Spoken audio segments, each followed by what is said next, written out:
Hi, welcome back to our channel. ഇന്ന് നമ്മൾ discuss ചെയ്യാനായിട്ട് പോകുന്നത് 9ാം ക്ലാസ്സിലെ ആനുവൽ എക്സാമിന് ചോദിച്ചിട്ടുള്ള ഹിന്ദിയുടെ ക്വസ്റ്റ്യൻ പേപ്പറാണ്.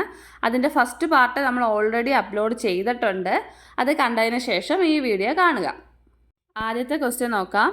സൂചന ബോൺസായി കവിത की पंक्तियां पढ़े, प्रश्न 12 और 13 के उत्तर लिखे. ബോൺസായി എന്ന കവിതയിലെ കുറച്ച് വരികളാണ് കൊടുത്തിരിക്കുന്നത്. അത് വായിച്ചു നോക്കിയതിന് ശേഷം 12ഉം 13 ചോദ്യങ്ങൾക്ക് ഉത്തരം എഴുതുക. ആദ്യത്തെ ക്വസ്റ്റ്യൻ, യഹാം പരിവർത്തിത് കെ അർത്ഥമേം പ്രയുക്ത ശബ്ദ കോൺസാ ഹെ. ഇവിടെ പരിവർത്തിത് എന്ന് പറയുന്നത് രൂപാന്തരപ്പെടുക. ഇവിടെ പരിവർത്തിത് എന്ന അർത്ഥത്തിൽ പ്രയോഗിച്ചിരിക്കുന്ന ശബ്ദം ഏതാണ്? ആൻസർ തബ്ദിൽ എന്ന് പറഞ്ഞാലും രൂപാന്തരപ്പെടുക എന്നാണ് അർത്ഥം. ധീരെ ധീരെ മേം ബോൺസായി മേ തബ്ദിൽ ഹോ ഗൈ. പതുക്കെ പതുക്കെ ഞാൻ ബോൺസായി ആയി രൂപാന്തരപ്പെട്ടു. സേ ആപ്നെ ക്യാ സമझ. ഇതിൽ നിന്നും നിങ്ങൾ എന്താണ് മനസ്സിലാക്കിയത്? ആൻസർ, घर के अंदर गमले में रह गए पौधे के लिए स्वाभाविक जीवन बिताने का कोई उपाय नहीं रहा.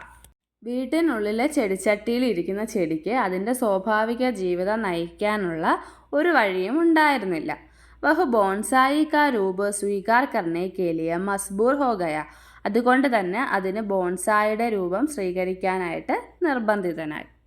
അടുത്തത് ഘർ പേഡ് ഓർ താരേക്ക് യാദ് എന്ന ലോകകഥയിലെ കുറച്ച് ഭാഗമാണ് കൊടുത്തിരിക്കുന്നത്. അത് വായിച്ചു നോക്കിയതിന് ശേഷം 14-15 ചോദ്യങ്ങൾക്ക് ഉത്തരം എഴുതുക. വിശേഷൺ ശബ്ദ ചുൻകർ ലിഖെ. താഴെ കൊടുത്തിരിക്കുന്നതിൽ വിശേഷൺ ശബ്ദം ഏതാണെന്നാണ് ചോദിച്ചിരിക്കുന്നത്. ആൻസർ ബൂഠെ. ബാക്കിയുള്ളതൊന്നും വിശേഷൺ ശബ്ദങ്ങളല്ല. സാലോं के बाद बच्चों की वापसी से पिताजी बहुत खुश हुए. വർഷങ്ങൾക്ക് ശേഷം കുട്ടികൾ തിരിച്ചു വന്നത് അച്ഛൻ ഒരുപാട് സന്തോഷമുണ്ടായി. പിതാജിക്ക് ഉസ് ദിൻ കി ഡയറി ലിഖെ. അച്ഛൻ്റെ അന്നേ ദിവസത്തെ ഡയറി എഴുതുക. അല്ലെങ്കിൽ കൈ ബച്ചെ ആജ് ഭി യുദ്ധ കെ ഷിക്കാർ ഹെ. നിരവധി കുട്ടികൾ ഇന്നും യുദ്ധത്തിന് ഇരകളാണ്. സങ്കേതോं की मदद से लड़ाई किसी समस्या का समाधान नहीं विषय पर लेख लिखे. താഴെ തന്നിരിക്കുന്ന പോയിന്റ്സുകൾ വെച്ചിട്ട് യുദ്ധം ഒരു പ്രശ്നത്തിനും പരിഹാരമല്ല എന്ന വിഷയത്തിൽ ലേഖനം തയ്യാറാക്കുക. ഈ 2 ക്വസ്റ്റ്യനിൽ ഏതെങ്കിലും ഒരെണ്ണം എഴുതിയാൽ മതി. ഒന്നെങ്കിൽ ഡയറി, അല്ലെന്നുണ്ടെങ്കിൽ ലേഖനം.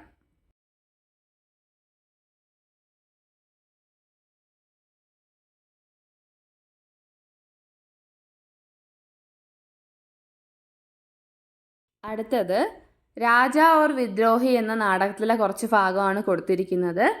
അത് വായിച്ചു നോക്കിയതിന് ശേഷം 16 തൊട്ട് 18 വരെയുള്ള ചോദ്യങ്ങൾക്ക് ഉത്തരം എഴുതുക. ആദ്യത്തെ ക്വസ്റ്റ്യൻ, കോൻ അപ്പനെ കോ സബ്സെ ബൽവാൻ മാൻതാ ഹെ. ആരാണ് സ്വയം ശക്തിമാനാണെന്ന് കണക്കാക്കുന്നത്? ആരാണ്? ആൻസർ രാജേൻ. വാക്യക്കോ ആകെ ബഡായേ. തന്നിരിക്കുന്ന വാക്യ പിരമിഡ് കംപ്ലീറ്റ് ചെയ്യാനാണ് പറഞ്ഞിരിക്കുന്നത്. ബ്രാക്കറ്റിൽ എന്താ കൊടുത്തിരിക്കുന്ന? രാജാക്ക, രാജാവിൻ്റെ, നാടകമേ, നാടകത്തിൽ. 2 പോയിന്റ്സ് കൊടുത്തിട്ടുണ്ട്. ഈ 2 പോയിന്റ്സും കൂടെ വെച്ചിട്ട് വേണം ബാക്കി 2 വാക്യങ്ങളും കൂടി കംപ്ലീറ്റ് ചെയ്യാൻ. രാജേൻ കർത്താ ഹെ, രാജേൻ അഫ്നയ് കർത്താ ഹെ. അടുത്തത് എങ്ങനെ എഴുതാം? രാജേൻ രാജാക്ക അഫ്നയ് കർത്താ ഹെ. നാടകമേം രാജേൻ രാജാക്ക അഫ്നയ് കർത്താ ഹെ. ഇങ്ങനെ എഴുതാം. അടുത്ത ക്വസ്റ്റ്യൻ, मार्च 27 विश्व थिएटर दिवस है. इस अवसर पर आपके विद्यालय में हिंदी क्लब के नेतृत्व में राजा और विद्रोही नाटक का मंचन होने वाला है. इसके लिए പോസ്റ്റർ തയ്യാർ കരേ.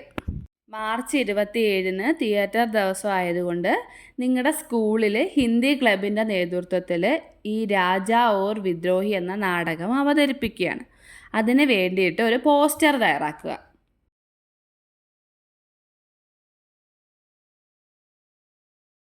ഇന്നത്തെ വീഡിയോ എല്ലാവർക്കും ഇഷ്ടമായെന്ന് കരുതുന്നു. വീഡിയോ ഇഷ്ടമായെങ്കിൽ ലൈക്ക് ചെയ്യുക, ഷെയർ ചെയ്യുക, സബ്സ്ക്രൈബ് ചെയ്യുക. താങ്ക്